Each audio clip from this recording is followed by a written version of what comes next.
존경하는 국민 여러분, 안녕하십니까. 경기도 성남시의회 이덕수 시의원입니다.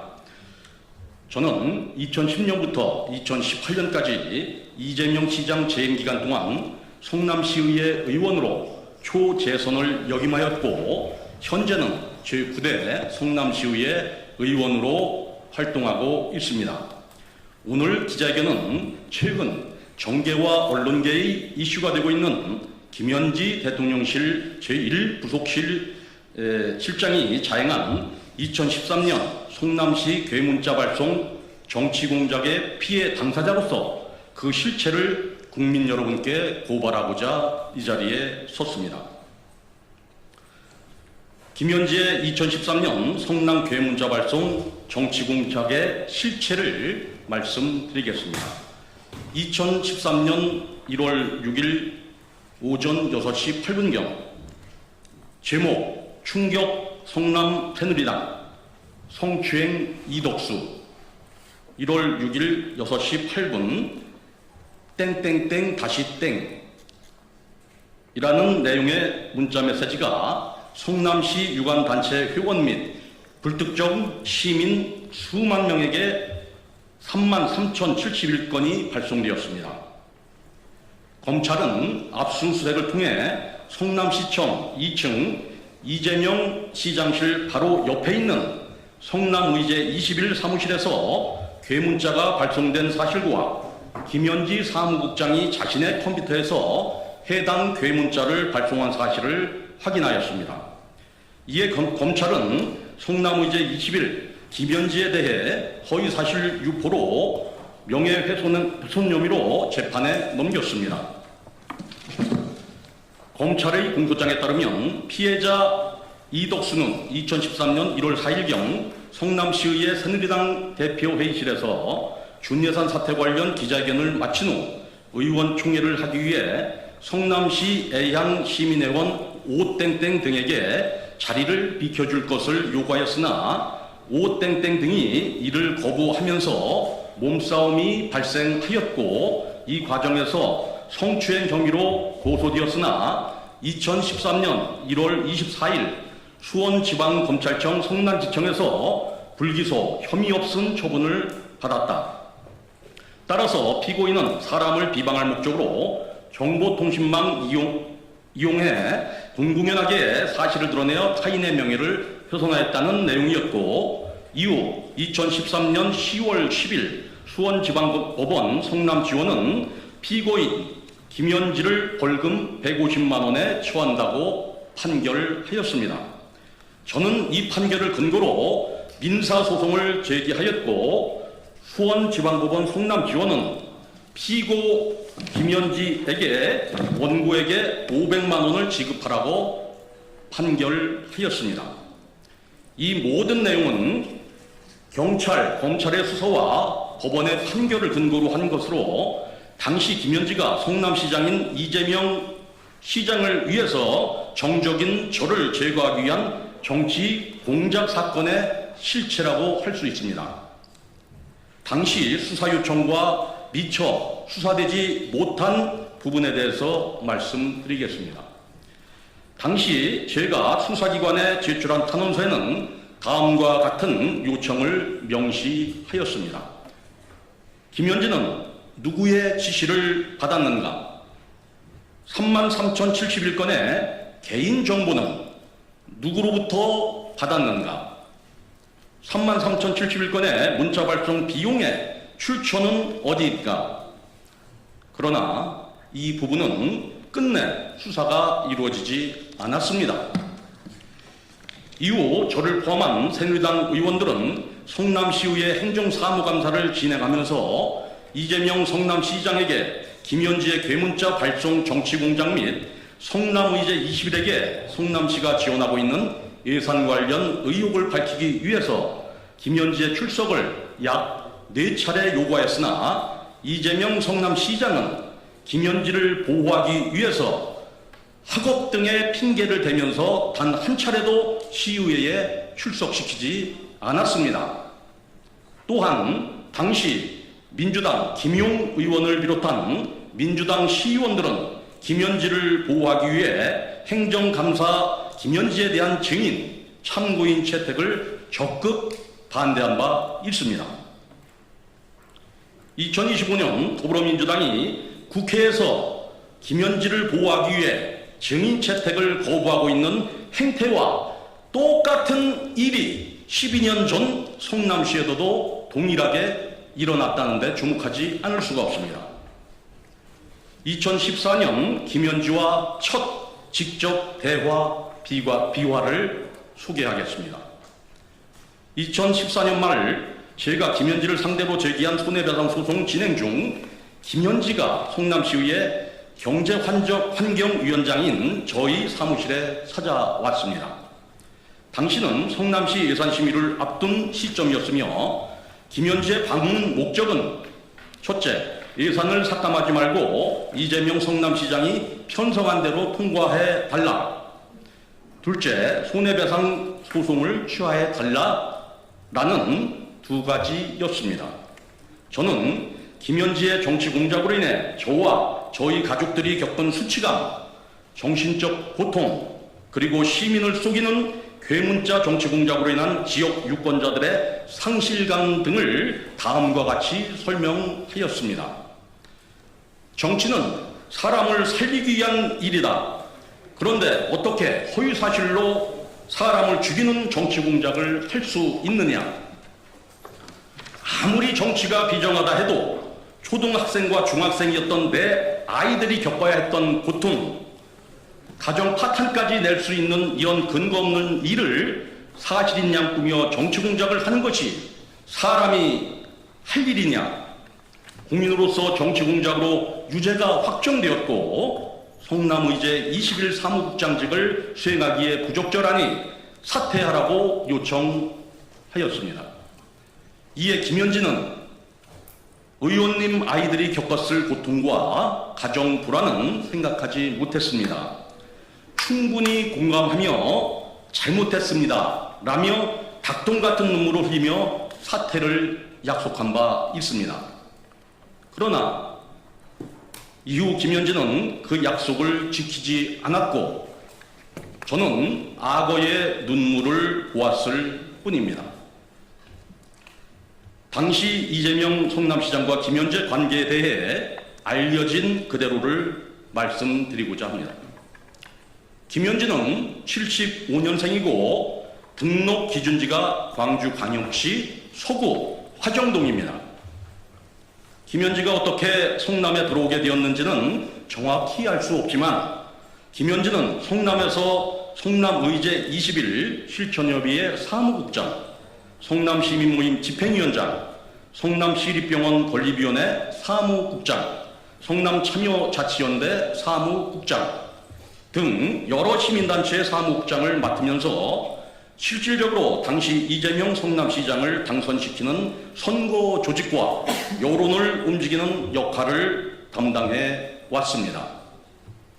이재명 시장 당선 후에는 시장 인수위원회, 시민행복위원회 간사로 들어와서 핵심 역할을 한 바도 있습니다.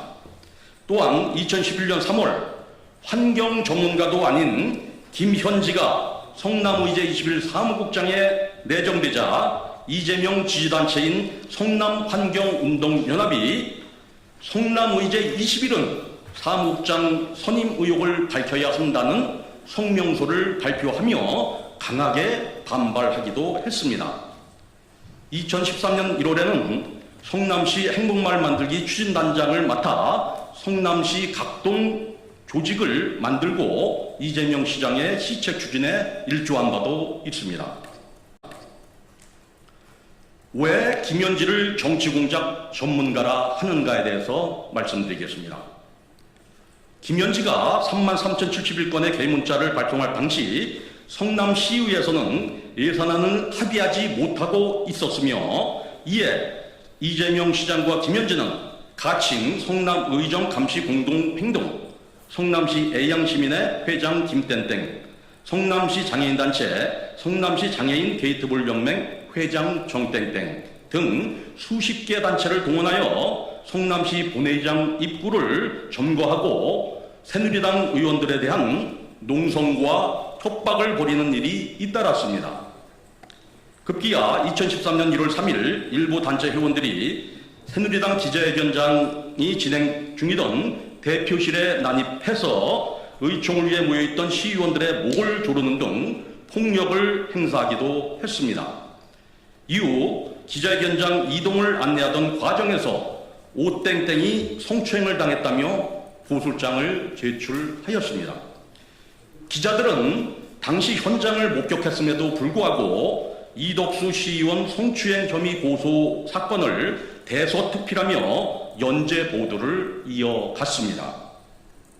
한편 성남시 장애인 게이트볼 연맹 회장 정땡땡은 제 집 앞에서 약 20명의 회원을 동원해 수차례 시위를 벌였으며 관련 현수막을 시청과 지역 곳곳에 개점하기도 했습니다. 그로부터 며칠 뒤인 2013년 1월 6일 김현지에 의한 괴문자 33,071건이 발송이 이루어진 것입니다. 이에 허위사실 욕구에 따른 명예훼손 혐의로 김현지와 정 회장은 고소되었고 정땡땡 회장은 벌금 300만 원을 선고받았습니다. 김현지 정치 공작의 전형적 흐름을 말씀드리겠습니다. 관변 어용단체를 동원해서 본회의장 앞에서 시위, 공포 분위기를 조성하였고 대표실의 난임 및 의원에 대한 물리력을 행사시켰습니다. 시위 동원 여성 오땡땡의 성추행 고소가 이어졌고 기자들의 대서특필 기사화가 이루어졌습니다. 김현지가 괴문자 발송을 합니다. 그리고 이어서 장애인 단체 시위, 불법 현수막 개청, 전단지 살포 등이 이루어지는 것입니다. 저는 당시 동원된 다수의 인원으로부터 김현지가 시켰다라는 말을 직접 들었습니다. 그리고 미안하다는 말도 들었습니다. 따라서 이 사건은 김현지에 의해 철저하고 계획적으로 자행된 정치 공작이었습니다. 정치 공작 전문가 김현지는 국감 출석하라라는 것에 대해서 말씀드리겠습니다. 저는 당시 김현지가 이 모든 일을 독단적으로 수행했다고 생각하지 않습니다. 당시 동원된 단체, 고소, 시위, 현수막, 전단지 살포, 언론 보도 등 결코 자발적으로 이루어질 수 없었습니다. 그 중심에는 조직 자금 관리 역할을 했다는 의혹이 있는 김현지, 그리고 그 윗선에는 이재명 성남시장이 있었다는 것은 성남시에서는 상식이 되었습니다. 괴문자 정치공작으로 유죄를 받은 김현지는 성남시에서는 시정농단, 경기도에서는 도정농단, 그리고 지금은 대통령의 최측근으로 국정농단 의혹까지 받고 있습니다. 괴문자 발송 등 정치공작을 자행하고 유죄까지 받은 인물이 대통령의 최측근 고위직으로 국정을 담당한다는 사실은 참으로 무서운 일입니다. 지금이라도 김현지는 국정감사에 출석하여 백현동 옹벽 아파트 환경영향평가 의견서 제출 내용, 대장동의 아파트를 보유하게 된 경위, 경기도 비서관 시절 정무직 공무원 하드디스크 증거인멸 교사 의혹, 국정 인사 개입 의혹 등에 대해서 철저히 사실관계를 밝히고 고위공직자로서 국민적 의혹을 해소해야 할 것입니다. 이상은 당시 김현지 정치공작의 피해자로서 있는 사실 그대로를 말씀드렸습니다. 당시에 제가 기자회견에서 말씀드렸다시피 의제21 사무국장, 시민연대 사무국장, 참여자치연대 사무국장 등 여러 가지 시민단체 모든 사무국장들을 맡음으로 해서 성남의 모든 어떤 시민단체를 김현지가 핵심적인 역할을 했다라는 겁니다. 그리고 당시 2023년도에는 여소야대의 상황이었습니다. 그렇기 때문에 이재명 시장 뜻대로 시립병원, 시립의료원 건립 문제 또는 도시개발공사 아시다시피 건립 문제, 건설 문제 이런 문제들이 첨예하게 여야가 대치를 하고 있는 상황이었습니다. 이런 어떤 모든 대치 상황에서 이재명 시장은 시민단체를 동원해서 물리력을 행사하고 현수막을 내걸고 전단지를 살포하고 이런 모든 단체들을 그리 동원돼서 그렇게 했는데 그 중심에는 김현지가 있었다라는 거죠. 네, 또 다른 질문 있으시면 받겠습니다. 당시 3만 3천 건 문자 발송할 때 개인정보랑 예산이 좀 어디서 나왔다고 보시는지 궁금합니다. 그거는 당연히 저는 이제 합리적 의심으로서는 개인정보는 공무원들이 관을 이용해서 성남시장의 지시에 의해서 넘겨줬다라고 밖에 해석할 수가 없는 것이고 그 비용은 나중에 김현지 본인의 돈으로 했다고 하지만 우리 기자 여러분들 아시다시피 문자 동보송신은 돈을 먼저 입금시켜 놓고서 하는 것입니다. 그러면 김현지가 자기 돈을 입금시키고 했겠느냐라고 봤을 때 의제 20일에 예산으로 먼저 입금시켜 놓고 단체원들한테 문자를 보내죠. 그런 걸로 봤을 때 의제 20일에 공금이 행령된 것이다라고 합리적 의심을 저는 하는 것입니다. 근데 주장은 개인 돈으로 했다라고 당시 국장을 통해서는 해명을 해왔습니다. 아까 2013년에 벌금형 말씀해 주셨는데 네. 합정 판결이요. 최종 합정 판결. 그렇죠. 예, 벌금 150만 원이고요. 그 다음에 민사소송에서 500만 원 이렇게 확정받은 바가 있습니다. 본인이 괴문자라는 것은 여러분 아시겠지만 정당한 일이고 내가 알려야겠다 이런 부분이면은 전화번호를 보통 넣지 않습니까? 근데 문자 아까 보셨지만은 땡땡땡 다시 땡 이렇게 전화번호를 안 넣은 거죠. 본인도 이것이 불법성이 있다라는 것을 알고 있었던 거죠. 그렇기 때문에 숨긴 거 아니겠습니까? 그래서 괴문자라고 하는 것이고 이것은 정치 공작이다라는 것을 제가 말씀드리는 것입니다. 있고 안목 있는 구독자분들입니다. 뉴스발전소 최고!